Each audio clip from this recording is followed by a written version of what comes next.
নমস্কার, আমার নাম সুখদেব বিশ্বাস, ভারতীয় জনতা পার্টি বোলপুর 1 নম্বর মণ্ডল তথা ইলামবাজার ব্লক সভাপতি। সর্বপ্রথম ইলামবাজারবাসী, ইলামবাজার ব্লকের সকলকেই উদ্দেশ্য করে আজকে আমি আপনাদের সামনে এসেছি।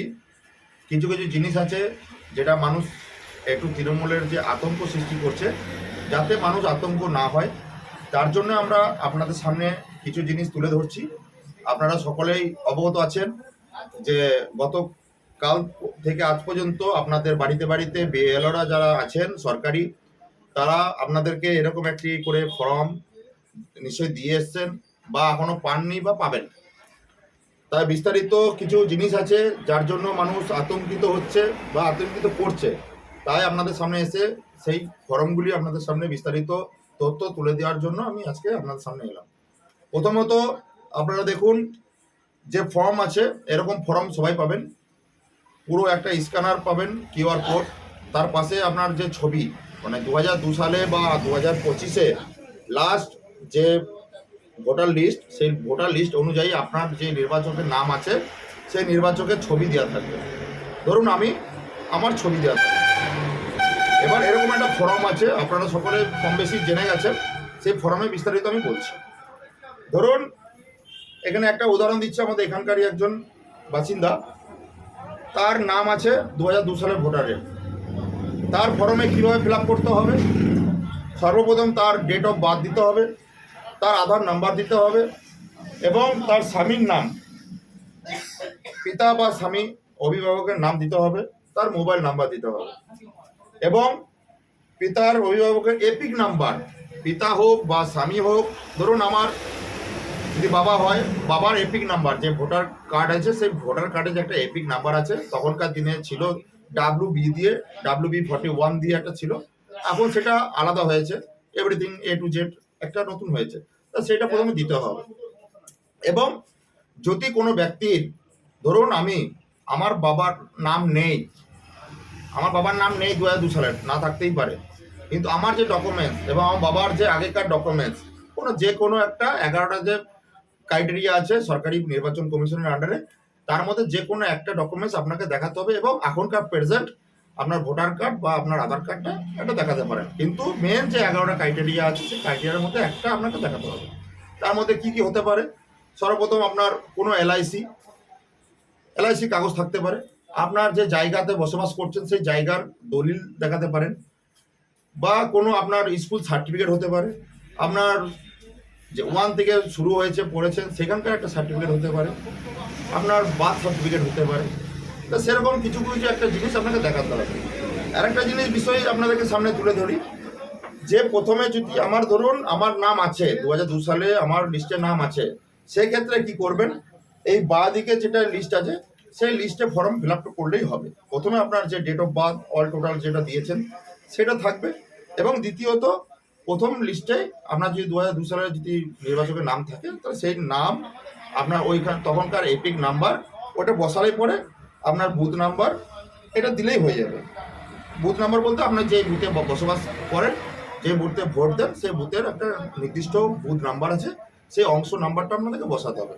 তাহলে ক্রমিক সংখ্যা, আপনার যে ক্রমিক সংখ্যা যে লিস্টের নাম আছে সেই লিস্টে কত নম্বরে, ধরুন 1 থেকে 800 আছে কি 900 আছে, তার মধ্যে যে কোনো একটা 1 হতে পারে, 10 হতে পারে, 100 হতে পারে, 199 হতে পারে, যে কোনো একটা সেই ক্রমিক নাম্বারটা আপনি কিন্তু পরপর বসাবেন।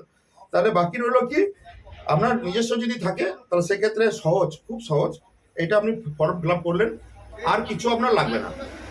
লাস্ট আপনাকে এখানে একটা সই করতে হবে, নিচে একটা সই আছে, সেই সইটা করতে হবে যেদিনকে আপনি জমা দেবেন, বিএলওরা আপনার কাছ থেকে একটা সই করিয়ে।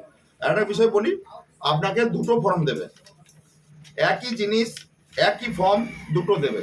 কেন দুটো দিচ্ছে? একটা দেবে আপনার কাছে থাকবে রিসিভ হিসাবে, যে আপনি জমা দিয়েছেন বা আপনি এটা ফর্ম পূরণ করেছেন, তার জন্য আপনার কাছে একটা থাকবে, আর একটা বিএলওরা নিয়ে যাবে। তারপরে আরেকটা বিষয় বলি, ধরুন আপনার ছেলে, আপনার ভোটার কার্ডের নাম নেই, 2002 সালের নাম নেই, অথচ আপনার ছেলে আপনার 2002 পরে ভোটার কার্ডের নাম উঠেছে, সেই ক্ষেত্রে আপনার নির্দিষ্ট যে বুথে আছেন, যে পঞ্চায়েত আছে, সেই পঞ্চায়েতের কোনো একটা স্থায়ী বাসিন্দার সার্টিফিকেট, আপনার বাবার বা আপনার দাদুর বা ঠাকুমার বা মায়ের মা বা মায়ের বাবা, এই 4 জনের মধ্যে যে কোনো একজনের ডকুমেন্টস আপনি যদি সাবমিট করতে পারেন তাহলে আপনার আর কিছু দেখাতে হবে না। আরেকটা কথা বলি, যদি 2002 সালে আপনার ধরুন নাম নেই, 2002 সালে আপনার ধরুন নাম নেই, না থাকতেই পারে, সেক্ষেত্রে ঘাবড়ানো বা ভয় খাওয়ার কোনো কারণ নেই। সেক্ষেত্রে আপনার নাম হয়তো এই লিস্টে যখন এটা সংশোধন হচ্ছে, সেই সংশোধনে আপনার হয়তো নাম থাকবে না, কিন্তু চিন্তা করার কোনো কারণ নেই। পরবর্তীতে আপনাকে নোটিশ করবে বিএলওরা, ভিডিও অফিস থেকে আপনাদেরকে নোটিশ করবে বিএলওদের মাধ্যমে। সেই বিএলওরা আপনাদের বাড়িতে যাবে, সেই নোটিশটা আপনাকে ধরাবে, সেই নোটিশের টাইম দেওয়া হবে। এই টাইমের মধ্যে আপনারা ভিডিও অফিসে যেয়ে আপনার নির্দিষ্ট যে ডকুমেন্টস আছে সেই ডকুমেন্টস সাবমিট করলে পরে আপনার নতুন করে আবার ভোটার তালিকাতে আবার নাম কিন্তু উঠে যাবে। তাহলে ঘাবড়ানোর কিছু নেই। আর একটা কথা বলি বিস্তারিতভাবে, যারা আমাদের উদ্বাস্তু, বিশেষ করে অনেক সময় শুনেছেন যে ইলামবাজার ব্লকের মধ্যে বেশিরভাগ মানুষকে খেপানো হচ্ছে। গত কদিন আগে আপনারা শুনেছেন একজন বৃদ্ধা 95 বছর বয়স, সে নাকি এসআইআর এর আতঙ্কে মারা গেছে। এটা সম্পূর্ণ একটা মিথ্যা প্রচার, এটা ভুল, এটা তৃণমূলের পুরো চক্রান্ত। এবং নেলেগড় গ্রামের 123 নম্বর বুথে আপনারা দেখেছেন বা শুনেছেন যে কিছু মানুষ, উদ্বাস্তু মানুষ, তারা আতঙ্কে তারা নাকি ব্যাংকের থেকে টাকা তুলে নিচ্ছে। এটা পুরোপুরি, আমি এখানকারই বাসিন্দা, আমার পার্শ্ববর্তী বুথ প্লাস আমার এখানে পরে আমি পঞ্চায়েত সমিতিতে দাঁড়িয়েছিলাম। এই পঞ্চায়েত সমিতি এগুলো আমারই আন্ডারে আছে, কিন্তু এটা সম্পূর্ণ ভুল। আমরাও তাদের বাড়িতে গেছিলাম, তাদেরকে বোঝানো হয়েছে, তারা একটাই কথা বললো যে আমাদেরকে ভুল বুঝিয়ে তৃণমূল নেতারা যে বলা করিয়েছে যে হ্যাঁ আমরা আতঙ্কিত আছি, আমরা আমাদেরকে ব্যাংকে টাকা তুলে নিচ্ছি, কোনো সময় হয়তো চলে যেতে পারে। তাই জোর হাত করে আপনাদের সকলকে বলছি, আপনারা আতঙ্কিত হবেন না, আপনারা ভয় খাবেন না। দেখুন 2014 সাল আমাদের কেন্দ্রীয় সরকার, মোদী সরকার আপনাদেরকে 2014 31শে ডিসেম্বরের লাস্ট টাইম দিয়েছিল অমিত শাহজি।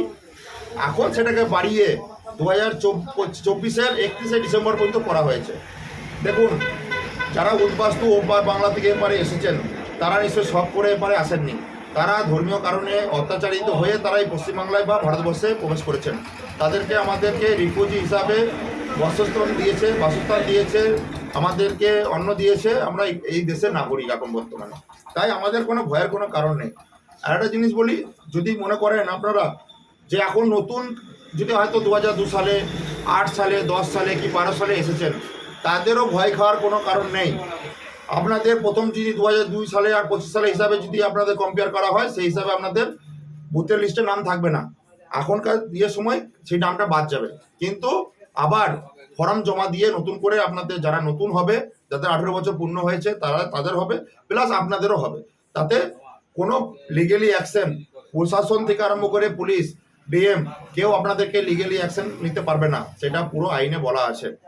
এবং আর একটা কথা বলি, যদি কোনো ব্যক্তির ধরুন কোনো ডকুমেন্টস নেই, ওপার থেকে এসেছেন, মা হোক, বোন হোক, ভাই হোক, দাদা হোক, কাকা হোক, যে কোনো ব্যক্তি যদি সে হিন্দু হয়, সেক্ষেত্রে কোনো ডকুমেন্টস ধরুন নেই, তাদেরকে আমরা ভারতীয় জনতা পার্টির পক্ষ থেকে, সরকারের পক্ষ থেকে তাদেরকে সিএ মাধ্যমে সিটিজেনশিপ অ্যামেন্ডমেন্ট অ্যাক্ট বিল অনুযায়ী আপনাদেরকে নাগরিকত্ব দিয়ে এই ভোটার কার্ডে নাম রাখার দায়িত্ব আমাদের।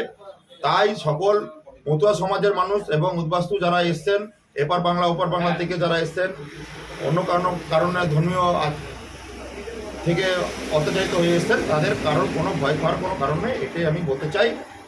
যে যা বলছে বলুক, কোনো কর্ণপাত করবেন না তৃণমূল নেতাদের। এবং নির্দিষ্ট যে বিএলওরা আপনাদের কাছে যাবে, সেই বিএলওদের কথা ছাড়া আপনি কোনো ব্যক্তির কথা শুনবেন না। মোবাইলে, টিভিতে অনেক গুজব ছড়াচ্ছে, সেই গুজবে কান দেবেন না। যেটা বিএলও বলবে, নির্দিষ্ট ডকুমেন্টস আপনাদের কাছে চাইবে, সেই ডকুমেন্টসটা আপনারা সাবমিট করবেন। এটাই আমাদের কাছে অনুরোধ, যে আতঙ্কিত হবেন না, আতঙ্কিত সৃষ্টি করবেন না, কারোর কোনো অসুবিধা নেই। সবাই এই ভারতবর্ষেই থাকবেন, পশ্চিমবাংলায় থাকবেন, তারা নাগরিকত্ব পাবেন এবং তাদের ভোটার লিস্টে নাম থাকবে, এবং আগামী 2026-এ আপনারা নিজেরা ভোট দেবেন। এইটাই বলে আমি আমার এই ক্ষুদ্র প্রয়াস এবং আপনাদের সামনে তুলে ধরার জন্য আমি ধন্যবাদ জ্ঞাপন করছি সকলকে। ভারতীয় জনতা পার্টির পক্ষ থেকে সকলকে গৌরী অভিনন্দন এবং নমস্কার জানিয়ে আমার এই বক্তব্য আমি এখানে শেষ করছি। বন্দে মাতরম, ভারত মাতা কি জয়। মানবদা।